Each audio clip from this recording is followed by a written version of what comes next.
शिक्षा एवं सामाजिक क्रांति के महान अग्रदूत महात्मा ज्योतिबा फुले 56 साल जी महाराज नारायण गुरु एरियर रामस्वामी नायकर, बाबा साहब डॉक्टर अम्बेडकर और बहुजन द्रविड़ समाज के महानायक मान्यवर काशीराम साहब के साथ साथ बहुजन समाज के सभी महापुरुषों को कोट कोट नमन करते हुए देवरी रोड भीम वाटिका में बेगमपुरा भाईचारा यात्रा का स्वागत कार्यक्रम में बहुजन द्रविड़ पार्टी के सम्माननीय राष्ट्रीय अध्यक्ष जीवन कुमार मल्ला जी, जिनके नेतृत्व में 20 जनवरी 2023 से आज तक और 15 मार्च 2023 तक ये 55 दिवसीय यात्रा पूरे देश में, देश के अंतिम छोर तक जाकर और वहां से वापस पंजाब, जहां मान्यवर काशीराम साहब ने अपने जीवन की पहली सांस ली और सिख धर्म गुरु गुरु गोविंद सिंह ने खालसा पंथ को जहां जन्म दिया, उस स्थान पर इसका समापन होगा। जैसा कि अभी अशोक जी ने बताया कि 43 दिन हमारे पूरे हो गए हैं, आज 44वां हमारा विश्राम स्थल आगरा है। संयोग से मेरा परिवार भी आगरा में रहता है, मैं पला बड़ा इधर हुआ हूं, तो संयोग से मैं आप लोगों के बीच का अपना भाई हूं।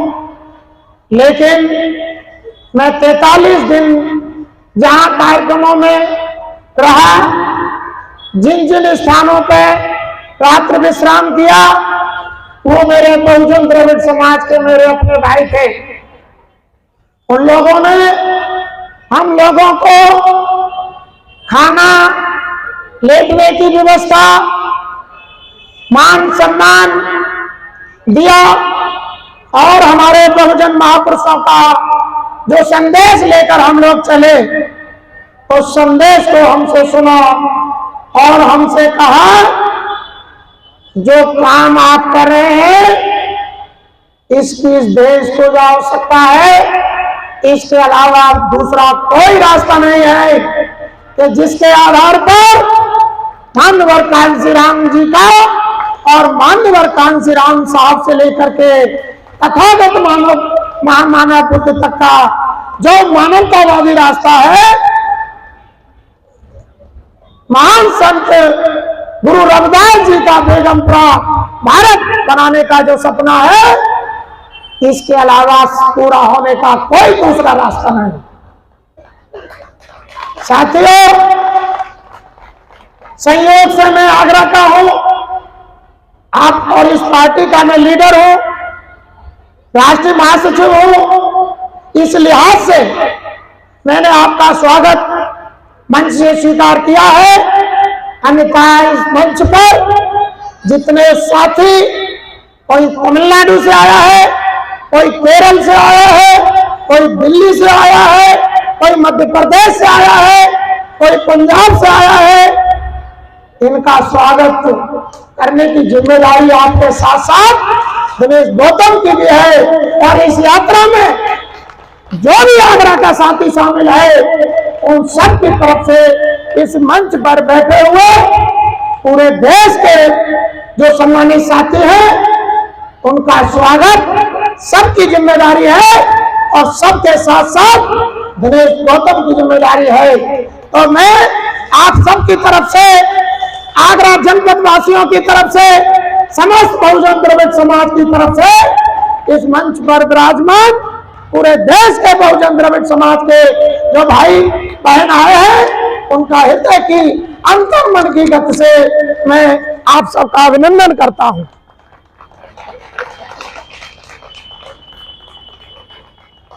साथियों, ये दायित्व है। जब मैं पटना साहिब गुरुद्वारा बिहार से चलकर कन्याकुमारी तक जाता हूं और वहां से लौट कर आता हूं, तो मेरा एक लोग शाम से मालाओं तो वैसी टेम्परेरी तो हट गई, परमानेंट बहुत सारे स्मृति चिन्ह मेरे पास रखे हैं। मैं संजो करके दिल से लगा करके लाया हूं। तो मेरे आगरा के लोगों की जिम्मेदारी जो बनती है वो आप लोगों ने निभाई है। इसके लिए मैं सभी आगरा के हमारे स्थानीय भाइयों का जिन्होंने स्वागत किया है, उनका भी मैं हृदय से स्वागत करता हूं। ये सामाजिक एक सिस्टम है, अपने घर पे आए हुए भाइयों का स्वागत करना, ये हमारे अपने बहुजन द्रविड़ समाज की एक पुरानी परंपरा है, उसको आप लोगों ने निभाया है। इसके लिए मैं हमेशा अपने समाज का, अपने भाइयों का आभारी रहूंगा, जिन भाइयों ने हमारे साथ यात्रा में चल रहे साथियों का हृदय की गति से शॉल लगा करके, आला पहना करके, मुकुट लगा करके जो स्वागत किया है, वो आप लोग सदैव याद रखे जाएंगे। क्योंकि ये यात्रा अभी अशोक जी ने बताई, ये मामूली यात्रा नहीं है। हम लोग जिंदा लौट के आए हैं। ये आप लोगों की भावनाएं, आपका प्यार है। जिन रास्तों से हम गुजरे हैं,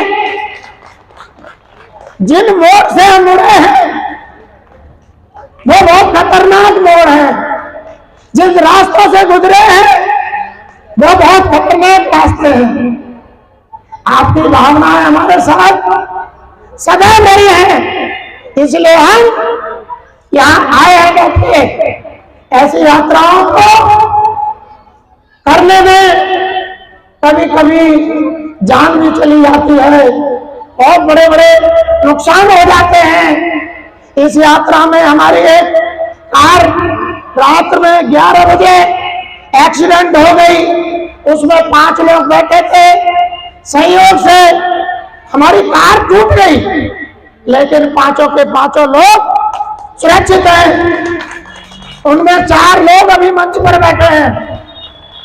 यह कोई मामूली काम नहीं है, किसकी नजर में क्या है, लेकिन ये यात्रा मान्यवर कांसीराम साहब का वो सपना, इस देश का बहुजन द्रविड़ समाज हुक्मरान बने, शासक समाज बने, ऐसा सपना कांसीराम साहब ने देखा और उन्होंने संकल्प लिया कि जब तक कांसीराम जिंदा है, इस देश के बहुजन द्रविड़ समाज को शासक समाज बनाने का काम करेगा।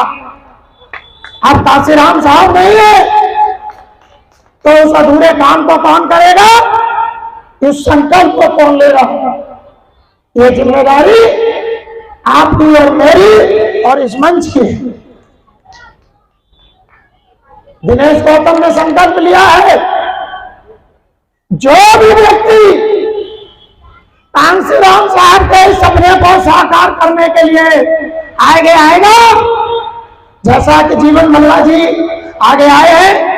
वैसे तो 10 वर्ष से हम लोग एक दूसरे के साथ हैं, लेकिन कांसीराम साहब के उस सपने को साकार करने के लिए, मान्यवर के आंदोलन को आगे बढ़ाने के लिए, मान्यवर के मिशन मूवमेंट को मंजिले मकसूद तक पहुंचाने के लिए आप आगे आए हैं।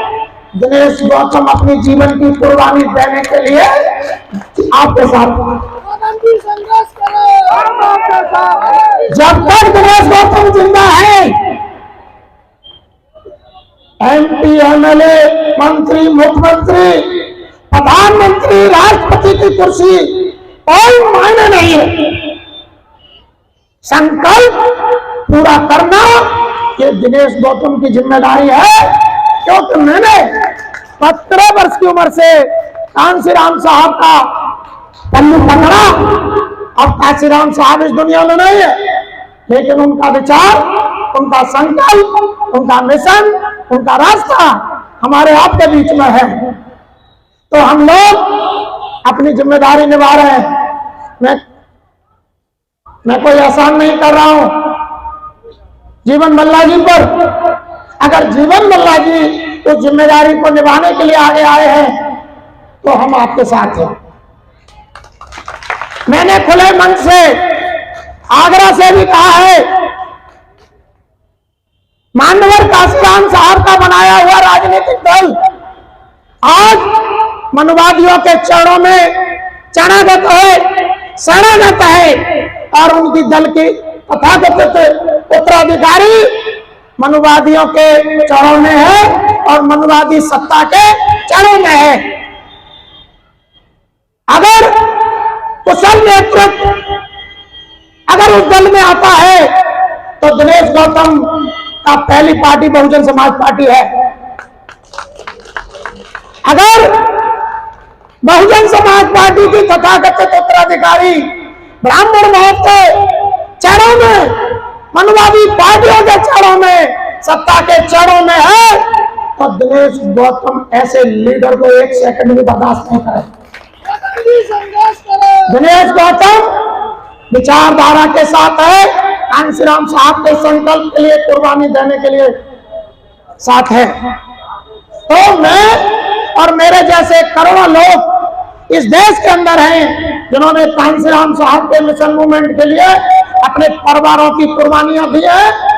मैं चाहता हूं कि वो लोग घरों में न बैठे तो मैदान में आए और कांशीराम साहब के संकल्प को साकार करें, उसको मंजिल मकसूद तक पहुंचाने का काम करें। तो ये यात्रा कांशीराम साहब के संकल्प को पूरे देश को याद दिलाने के लिए की गई है और उस संकल्प को दोहराने के लिए ये यात्रा की गई है। ये हलवा पूरी खाने के लिए नहीं है, हम दावतें खाने के लिए यात्रा नहीं कर रहे हैं। रूखी सूखी रोटी जहां भी मिली है, जमीन पर लेटने को मिली है, चौखट पर लेटने के लिए मिली है, जैसे भी है हम लोगों ने मान्यवर को समर्पित होते हुए अपने 44 स्थान पर आज पहुंचे हैं। 43 दिन पूरे किए हैं, आगे अभी 13-14 दिन बाकी है। हम लोग इस यात्रा को आप सबकी भावनाओं से, आप लोगों की दुआओं से, आप लोगों के लाड़ प्यार से सहर्ष पूरा करेंगे। और कांशीराम साहब का संकल्प है इस देश का बहुजन द्राविड़ समाज जो कभी देश का शासक रहा है उसको पुनः इस देश का हुक्मरान बनने की आवश्यकता है। जब तक हमारे देश का बहुजन द्राविड़ समाज खुद के बल पर इस देश का शासक नहीं बनेगा, तब तक इस देश के OBC, SC, ST, religious minority बहुजन द्राविड़ समाज का उद्धार होने वाला नहीं है, भलाई होने वाला नहीं है, इनकी दुख दर्द दूर होने वाले नहीं है। तथागत बुद्ध ने कहा है दुख है तो किसी कारण से है, दुख है तो किसी कारण से है, और अगर कोई कारण से दुख है तो उसका निवारण भी है। उसी तरह 600 साल पहले हमारे महान संत गुरु रविदास जी ने कहा ये देश, ये दुनिया, ये समाज गम दुखों से भरा हुआ है, गम और दुखों से भरा हुआ है हमारे समाज का जीवन। इसलिए बेगमपुरा, बेगम, जहां कोई गम न हो, जहां कोई जातिवाद न हो, जहां कोई ऊंच नीच भेदभाव न हो, सभी सुखी हो, अच्छा भोजन खाएं, अच्छा घर रहने के लिए मिले, बेगमपुरा भारत बनाने की संकल्पना गुरु रविदास ने की। दुख रहित समाज की कल्पना बुद्ध ने की, बुद्ध की संकल्पना गुरु रविदास की संकल्पना में कोई अंतर नहीं है, एक समान संकल्पना है। हमें अपने महापुरुषों की संकल्पना के मुताबिक इस भारत को बेगमपुरा दुख रहित भारत बनाना हमारी जिम्मेदारी है। और हमारे महापुरुषों का सपना इस देश का बहुजन द्रविड़ समाज शासक बने और इस देश पर रूल करे। जो मुट्ठी भर लोग हैं वो हम पर शासन कर रहे हैं और जो बहुतायत में लोग हैं वो शासक बने हुए हो रहे हैं और शासन कर्ता जमात नहीं बन पा रहे हैं, जबकि बहुसंख्यक बहुमत हमारे पास है, हम शासन कर्ता जमात नहीं बन पा रहे हैं। कहीं हमारा दोष है, हम अपने महापुरुषों के सपने के मुताबिक उनके सिद्धांतों पर काम नहीं कर पा रहे हैं। तो इसलिए ये यात्रा आप लोगों को ही नहीं, पूरे देश को नहीं, पूरे देश की बाहर दुनिया में हमारे लोग तो रह रहे हैं। इस यात्रा का मैसेज बहुत कम लोग देख रहे हैं, लेकिन सोशल मीडिया के माध्यम से इस देश के बाहर जितने भी लोग हैं मानव जीवन में, वो सभी को पता है कि हम लोग इस भारत में ये बेगमपुरा भारत यात्रा क्यों निकाल रहे हैं। लेकिन हमारे लोगों को, देश के अंदर जो लोग रह रहे हैं, उनको थोड़ा उठ करके खड़े होने की आवश्यकता है। अगर जिस दिन आप लोग उठ करके खड़े हो गए, इसके देश के राजा आप होंगे, इस देश के राजा आप होंगे। ये देश बेचने वाले लोग अपनी खैर मनाएंगे, छुपने के लिए जगह ढूंढते नजर आएंगे।